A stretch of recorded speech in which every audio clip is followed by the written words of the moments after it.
দুর্ঘটনা বলে আসে না, 5 মিনিট খেলতে গিয়ে একই ঘটালো। Hello everyone, welcome back to আনি ভিডিও। আশা করবো তোমরা সবাই ভালো আছো। নতুন একটা ভিডিওতে তোমাদের সকলকে জানাই অনেক ভালোবাসা। তো সকালবেলা উঠে মাম্মামকে পড়তে দিয়ে এসেছিলাম। মাম্মামে দেখো চলেও এসেছে পড়ে ঠরে। এসো মাম্মাম পড়ে ঠরে বাড়িয়ে চলে এসেছে। আর এখন ঘরের প্রচুর কাজ পড়ে রয়েছে। চলো এক ঝলক দেখাই তোমাদেরকে ঘরে কত কাজ পড়ে রয়েছে। এখনও 10টা বাজতে, এখনও ঘরের কোনো কাজ হয়নি। রান্না বান্না প্লাস অনেক কাজ পড়ে রয়েছে। চলো এক ঝলক দেখে নাও ঘরের কত কাজ। দেখো ঘরে এখনো অনেক কাজ পড়ে। এদিকে তোমাদের দাদাভাই এসেছে, এদিকে দেখো ঘরের অবস্থা ভীষণ খারাপ।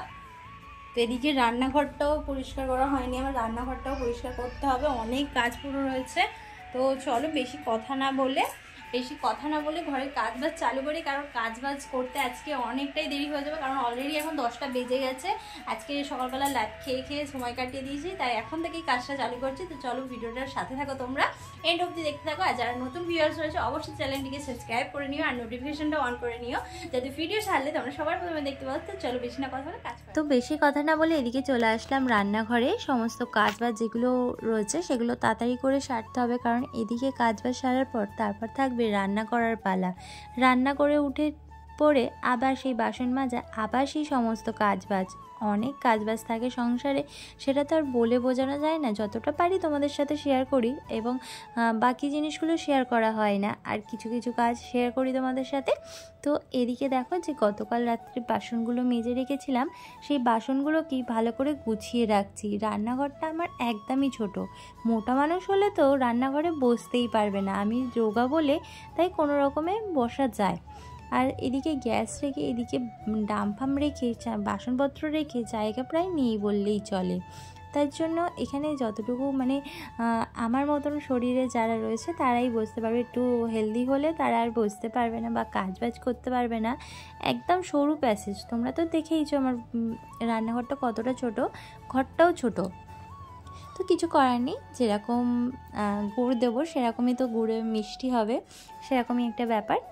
তাও যেরকম ভাড়া দিই সেরকম হিসেবে ঘর আমার অনেক ভালো। কিন্তু সমস্যাটা তোমরা তো জানোই, যারা আমার রেগুলার ভিডিও তারা তো জানো, সেই নিয়ে আর কথা বলছি না। তো সংসারের কাজবাজ করতে করতে কখন যে দিন ফুরিয়ে রাত হয়ে যাচ্ছে আর রাত ফুরিয়ে দিন হয়ে যাচ্ছে বুঝতেই পারি না। সংসারের কাজ সামলাতে সামলাতে নিজের দিকে সময় দেব, সেই সময়টুকুই পাই না। আর নিজের দিকে ভাবার আর ইচ্ছেও করে না। যেভাবে পাগলির মতন থাকি সেভাবেই তোমাদের সামনে চলে আসি, আর তোমরা আমাদেরকে এইভাবেই দেখতে হয়তো পছন্দ করো। তো এদিকে দেখো যে মাসকাওয়ারি বাজারগুলো করেছিলাম, মাসের তো আজ শেষ প্রায়। তো সমস্ত বাজার মানে যা যা ছিল সমস্ত কিছু শেষ হয়ে এসেছে। তো সেটাই দেখছিলাম, কি কি শেষ হয়ে গেছে আর কি কি রয়েছে সেটাই দেখছিলাম। আর এখন মাইনে পেতে এখনও অনেক দেরি, আমাদের সেই অনেক দেরি করে মাইনে পাই। কিন্তু তারপরেও দেখছি শেষ হয়ে গেছে, যে কদিন মাইনে পেতে দেরি আছে সে কদিন চলবে কি না। তো মোটামুটি রয়েছে, চলে যাবে আপাততভাবে। তো ভেতরটা ভালো করে পরিষ্কার করে নিচ্ছি, করে নিয়ে তারপরে এদিকে আরও যেসব রয়েছে সেগুলো ভালো করে ভেতরে গুছিয়ে রেখে দেবো।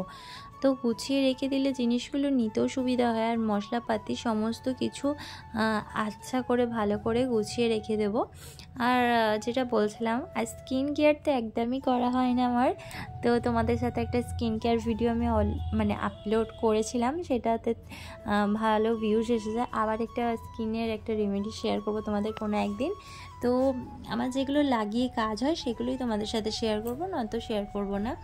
তো এদিকে এইসব কাজ বাজ সেরে তারপরে রয়েছে রান্নাঘরের কাজ। আজকে কি রান্না করব এখনও ভাবা হয়নি। তো ভেবে তারপরে রান্না বসিয়েছিলাম। এটা এখন ভয়েস ওভার দিচ্ছি, এটা গতকালের ভিডিও।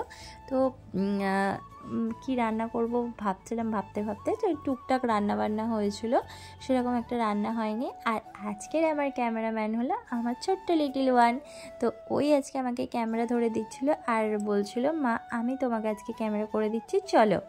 তো এদিকে দেখো মাম্মাম ক্যামেরা ধরে দিচ্ছে, আর আমি এদিকে সমস্ত আবার যে বাসনগুলো মেজে এনেছিলাম তো সেইগুলোই আবার মেজে তুলে রেখে দেবো, মানে ওইগুলো জল ঝরে গেলে আবার গুছিয়ে রাখবো এগুলোতে।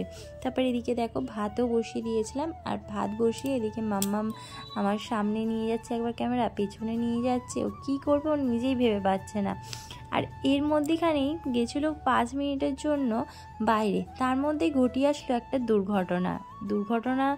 মানে বলবো কি, মানে যখন বিপদ হয় মাথার উপরে কী করে যে কী হয় বোঝা মুশকিল। দেখো এদিকে মাম্মাম কত কান্না করছে। পাটা দেখো, পাটা দাও।